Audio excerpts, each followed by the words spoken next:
It's Eat That Pussy 445 here, coming back at you with another Minecraft video. In this episode, we're going to be reading some My Little Pony fan fiction with my boy Zedge in the background talking to me.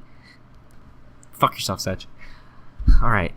Lightning Dust is out of the academy now after she was being reckless, got kicked out of her own home all because she failed.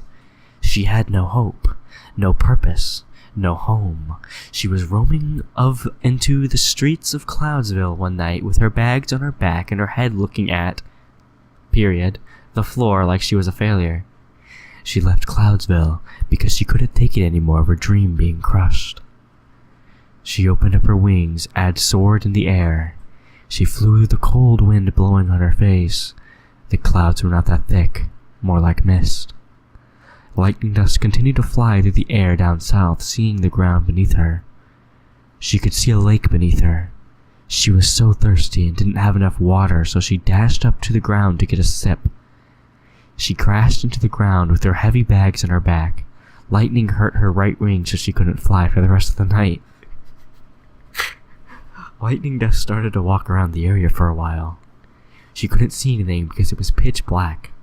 Lightning encountered the Everfree up ahead of her along with a dirty, muddy footpath. She walked along the footpath, leaving the lake so she stopped on the ground.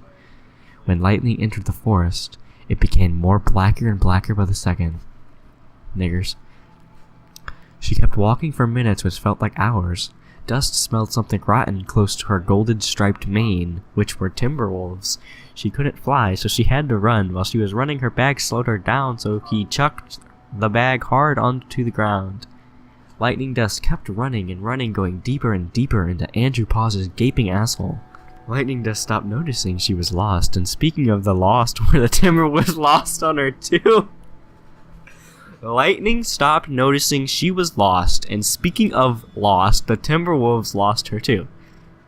She breathed heavily and worried, scarred into the most dangerous forest she'd ever been in.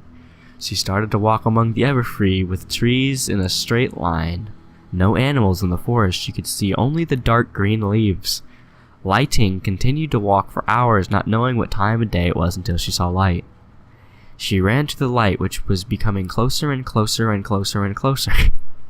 She stopped towards the light, where she found there maybe could be civilization. Twigs were in her mane and wet grass on her hooves from her hike towards the light. She saw 3 Pegasuses flying near the skylight. She was a little bit scared, but not too scared. 2 landed behind her, 1 in front of her. "What brings you to the Everfree? You should run while you have the chance," the shadow boat in front of her replied. Lightning Dust gulped. I was just passing through the neighborhood. The shadow boat behind her on the left chuckled. "Guessing you used to be a nigger. You should join us if you have nowhere to go." Lightning Dust gasped. How could you know that? And why is that? She questioned. "Because we know what you're facing. They took over what we were supposed to be. We understand you. You're just like us, saying we're too reckless to get what we want. Bitches, money, pussy." The shadow boat on the right behind her spoke. "So what's it gonna be, huh?" Lightning Dust thought for a second. She wanted to get revenge on them. Her heart was cold, filled with anger and hatred. I'll do it. I got kicked out of the academy by Rainbow Dash, and kicked out of my own home. Time to get what I deserve. Excellent. You probably want to stay with us, though. There's a lot of niggers just like us. Author's note. And that's the, what do I say, chapter or prologue. Have no idea, hope you liked. Chapter 1. 1 year later. Rainbow Dash is accepted into the Wonderbolts and achieved her dream. All her friends are happy for her, as well as the rest of the Bolts excited for their new member. Sure, things turned out into a rocky start, but now she's all settled in. Rainbow had to overcome obstacles along the way in the academy and the Royal Guard opening where her risks became higher. She's been a part of the Wonderbolts for at least a year already, and she's settled in and found her pace and can deal with the nickname Rainbow Crash. Dash has been happier since she had joined the Wonderbolts as a full member. There's nothing pushing her backwards to be the talented flyer she is today. Rainbow Dash has just finished her Wonderbolt training for the day, and she's inviting the rest of the bolts to her place. She's excited to have them over because they'd never seen her place before. Her special place. Oh, that's just what I needed. Rainbow Dash replied, coming out of the hot, steaming semen showers. Oh, you said it, Crash. Can't wait to check out your place later today. Fleetfoot said, while coming out of the showers along with the rest of the bolts. Rainbow Dash chuckled to herself. Well, for me, I cannot wait, she said in a fangirl voice, which nearly made Rainbow's voice crack. Half an hour later, the bolts got their bags and started to head over to Rainbow Dash's place. It was near early late afternoon when the bolts left HQ to go over to Rainbow Dash's place for the night. Rainbow Dash is buzzing with excitement and doing backflips in her head. Oh man, I just can't wait for this to happen. Maybe we can drop the bags and head over to Sugar Cube Corner. Well done, Dash, you've done it again, Rainbow thought. She noticed that they were nearly closer to her house, which looked huge.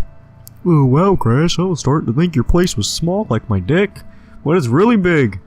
Fleetfoot was surprised with most of the bolt's jaw open. Rainbow shrugged and blushed a bit. "Ah, thanks." Rainbow Dash waved her hoof in her teammate's face for at least a minute or two. I guess you're all in love with my home. Ho ho ho, good one, Crash. Misty Fly replied sarcastically, coming back to reality like the rest of the Wonderbolts. Rainbow giggled while opening the door. So I was thinking, you guys, drop your bags off so we can, go over to Sugar Cube Corner, for, like, a snack or something. I just, forgot a few things from the market, yesterday. Spitfire nodded her head and said, sure, whatever you like, Crash. You're the one hosting us. Okay, let me, show you around the, place, so, Ah, what is that thing? Fleetfoot screamed. Rainbow Dash was laughing to the ground while Fleetfoot was trying to get the flying green tortoise off of her. Crash, why are you laughing? Tank, laughs more. Priceless, come here. Guys, this is my pet tank. Don't ask how I ended up with him. Mostly from saving me from an avalanche. That's just his way for saying hello. Fleetfoot blushed madly, embarrassed, not knowing what to say. Wait, that's your pet? You really have a lot of surprises like surprises. I think the world hates me. More like the world's against you. Har har har, nudge nudge. Tank kept coming closer to Fleetfoot, and she tried to get away with him by her hoof. Oh, congrats, Fleety, he likes you, Surprise yelled.